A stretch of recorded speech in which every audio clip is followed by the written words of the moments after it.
Hello developers, let's start developing. So today we're gonna take a look at the fourth task for the 2025 Advent of Code, and it is kind of straightforward. We have this matrix that can be an empty space, which is a dot, or a ream of paper, roll of paper, that is denoted by this symbol, the at. And we just need to count for the first part all the rolls of papers that have 4 or fewer rolls of paper adjacent in the 8 adjacent positions. And that's kind of it. So let's get started. Come on, triple click. Yeah, managed it. Let's put this as our input and then we can start going through it. No, this is code for the day 3. We want the code for the day 5, 4. So our input would be, it's not a string, it's a type cell. I'm gonna define it and it's gonna be either a dot or a roll of paper. So what we have as our input is a matrix of cells, a literal matrix of cells.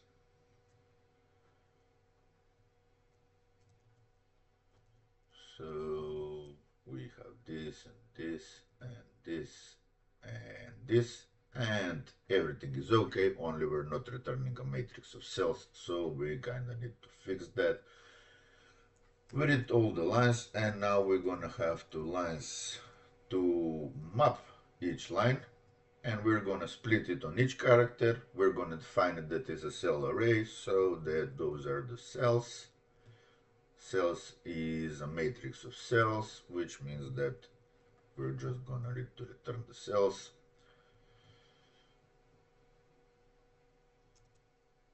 Let's see if this works. With matrices, it always makes sense to actually test what you read up.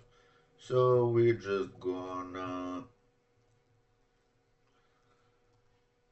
run it in debug mode in order to see the things. So I also have another helper method that I can use here.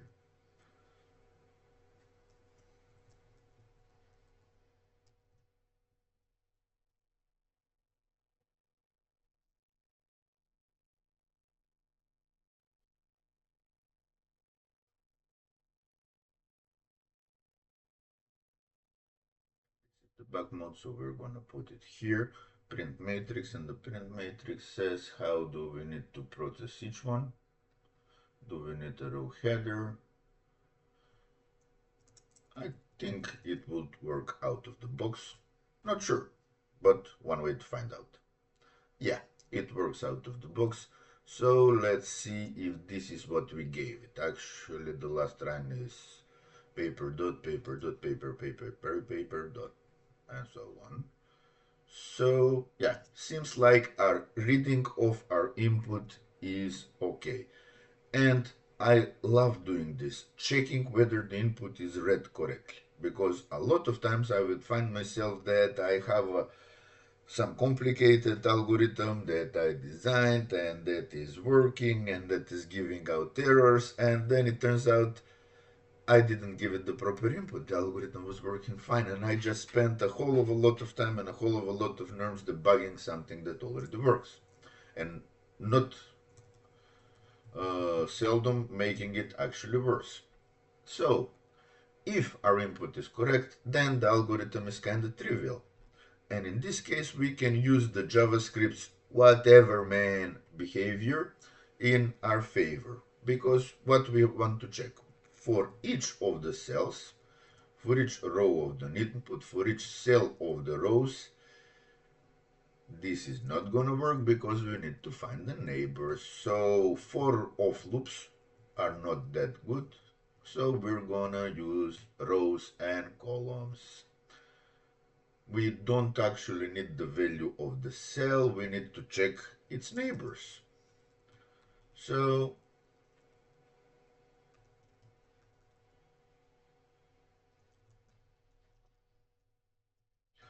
well, let's check all 8 neighbors. So we need to access the input for the same row and one column up.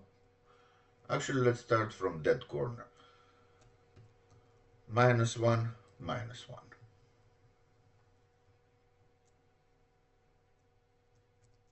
Let's do it the long way around. Actually, this is gonna be a bit of ugly code. Doesn't matter how we write it. So we're just gonna have all 8 statements. So we have top left. That's if input of row -1, column -1 is equal to that, then return 1, otherwise return 0, and we're gonna add all of these up.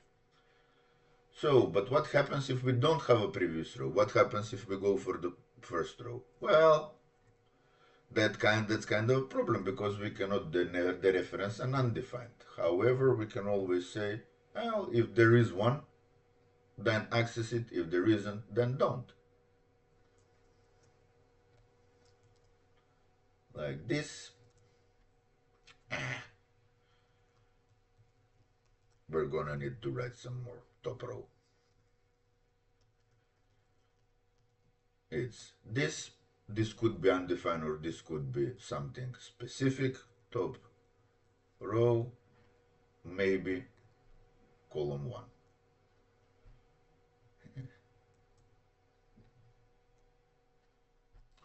There was a trick on how to do this.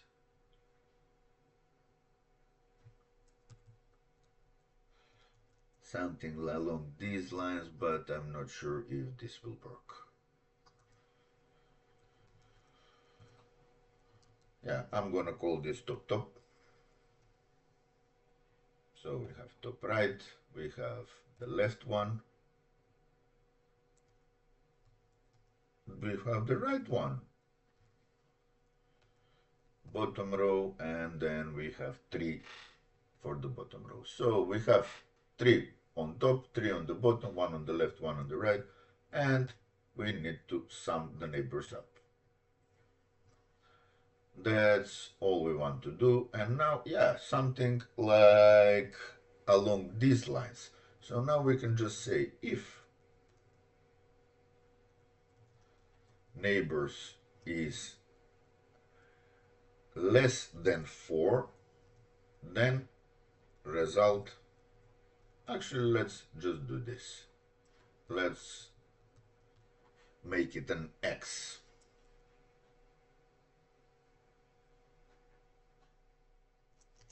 And TypeScript is complaining, so I will break it for a second.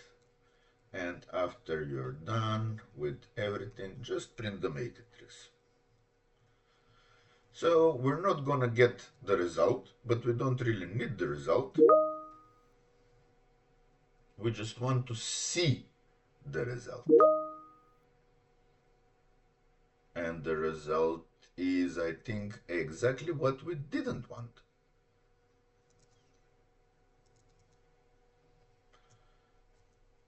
So if you have less than 4 neighbors, then you become an X, not exactly more than 4 neighbors.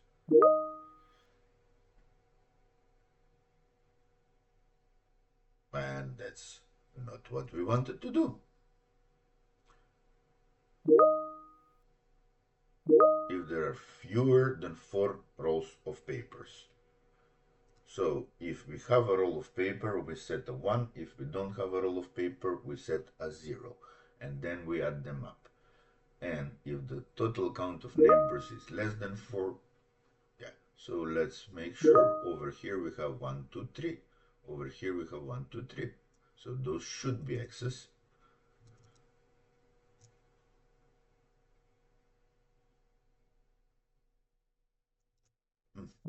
And I think I see where the bug is. because we are only need to worry about rolls of paper, which means in our code we can just do if this is not a roll of paper, bye bye. So all the dots actually became X's, and we kind of don't want to do that. So this is still wrong, but getting better. I will remove the debug mode.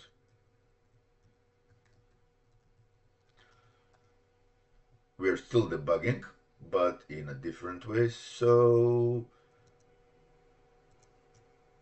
let's see. Let's see this one. This one has exactly 1, 2, 3, 4 neighbors, which means it should not become an X. And for us, it's actually becoming an X. So let's see what happens. Neighbors is less. Actually, let's run it once. And I'm gonna run it from here so that I can have debugging access. And that means that I need to turn on auto attach as well. So now, whenever I start a process from here and note the code process, because that kind of started itself,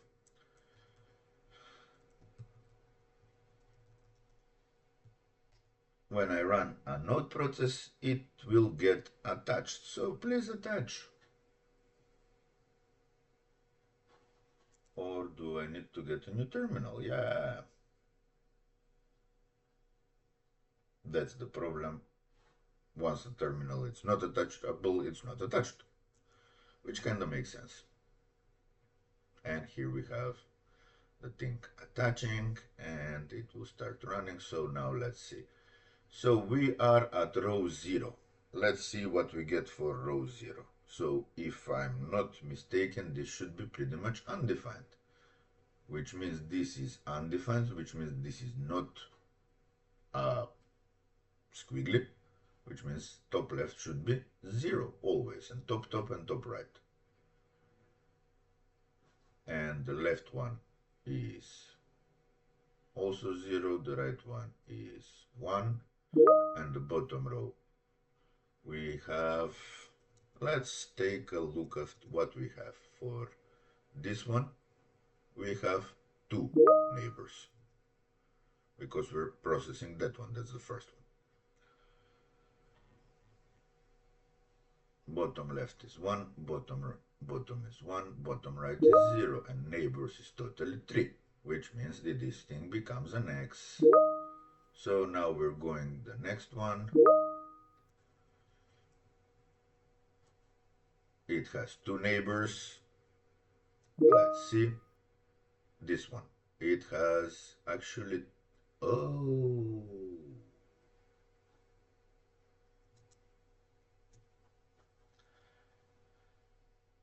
It's kinda obvious because we added the X option without thinking this through.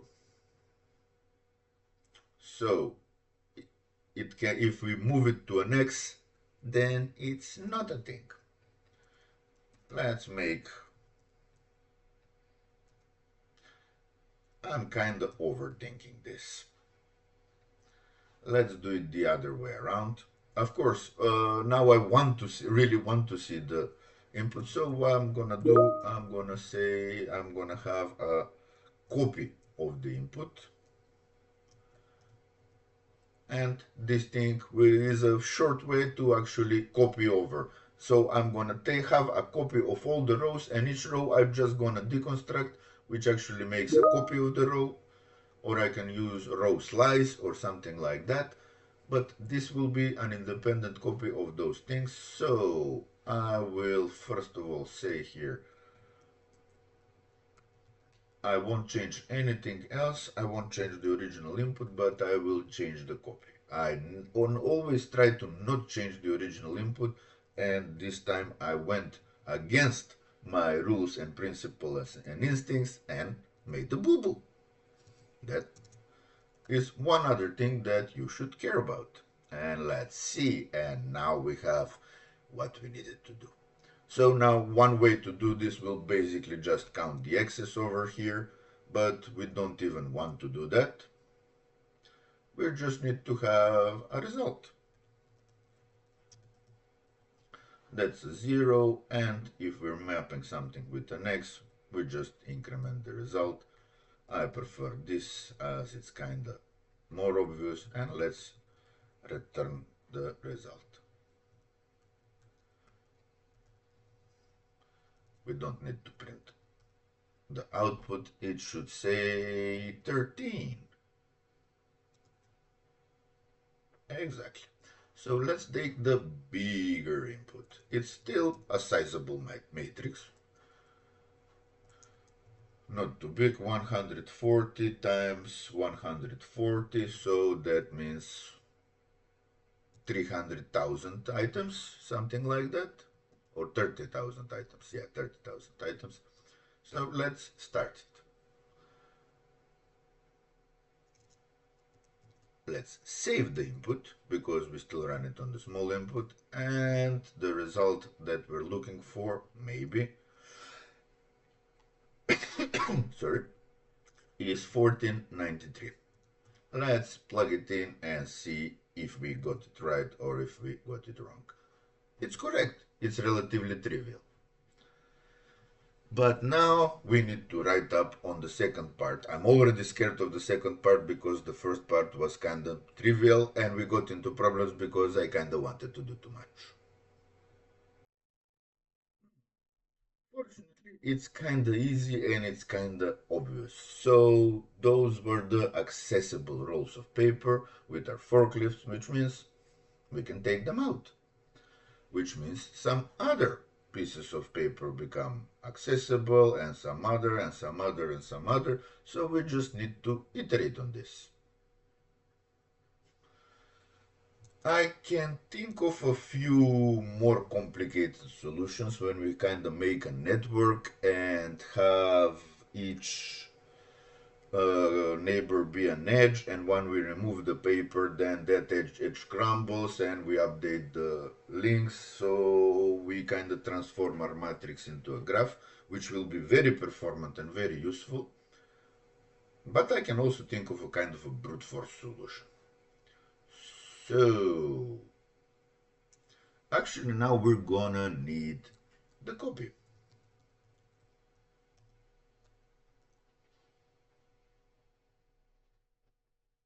because I'm gonna take all this and extract it into a function.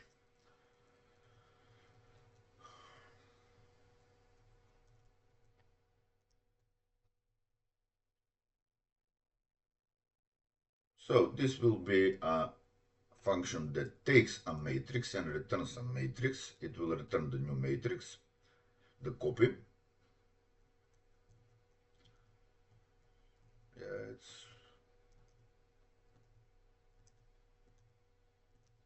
matrix is a better name. We don't actually need the result. Actually, we're gonna need,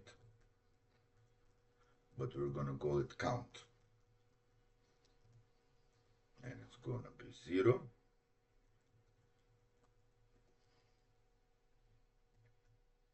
So what we're doing now, we can just say return copy over here. So how do we remove a layer? We don't even need the x's are just for show. We can actually set them to dots, and now I will remove this thing because I want my code to mean what it means. We don't want all the x's. If we do, we'll redo them. So now when we remove a layer, we basically take everything that is accessible and just remove it. But on the other hand, we're gonna need to actually say two things here. So yeah, let's make another type.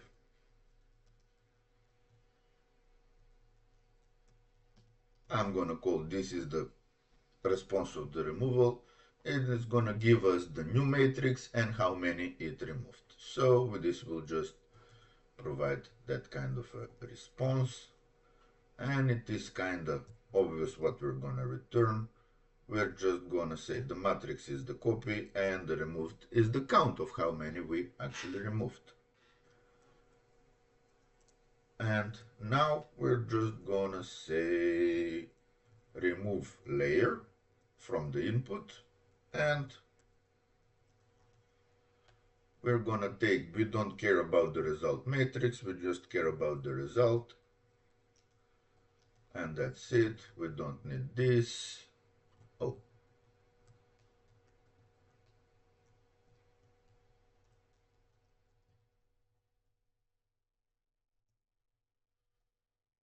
yeah, take the removed and put it into a result value, and we get the result. Let's see if this works. So for the small input that we have right now, no, I think we have the big input. For the small input, we should get 13. We're getting 13. And for the big input, we should get 1493. If we get that, that means we successfully refactored this thing. So let's focus on day 2 now, because in day 2 we can actually use this remove layer all the time. So we're just gonna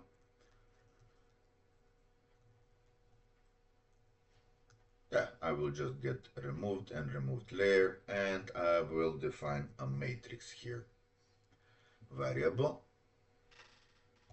Those are all the totals that are removed, and I guess we just need this because right now it's kinda obvious what we want. Even Copilot could get it, because we're gonna need to remove again and again and again.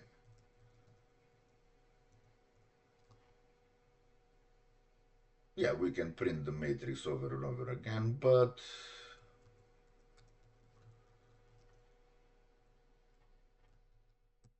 yeah, let's do it in a better way. Cells. So while we don't get into a situation when we can remove anything because everything is tight, we're gonna remove the layer. Actually, we can even do it like this: matrix and removed. I like that. Yeah, let's do it this way.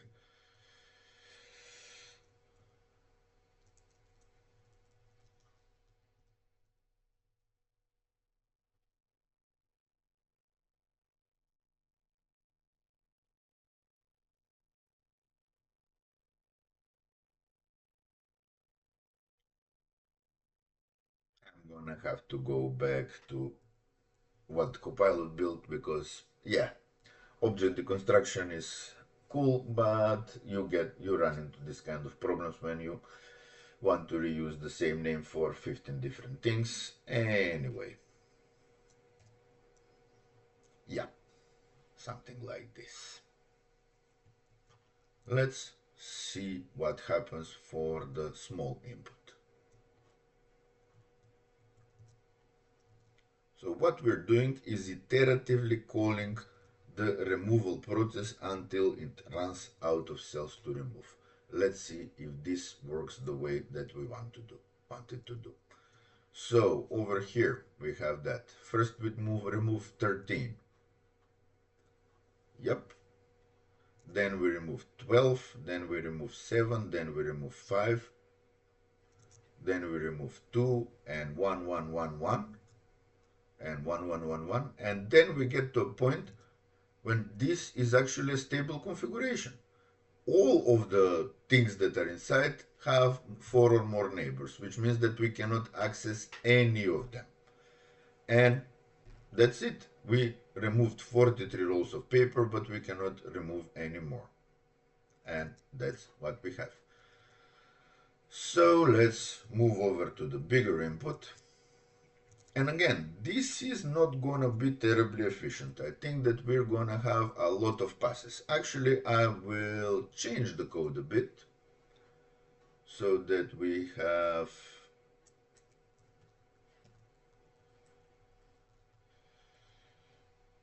some kind of a count, pass count. That's 1. We're gonna increase it by 1. And over here, we're gonna be something like this.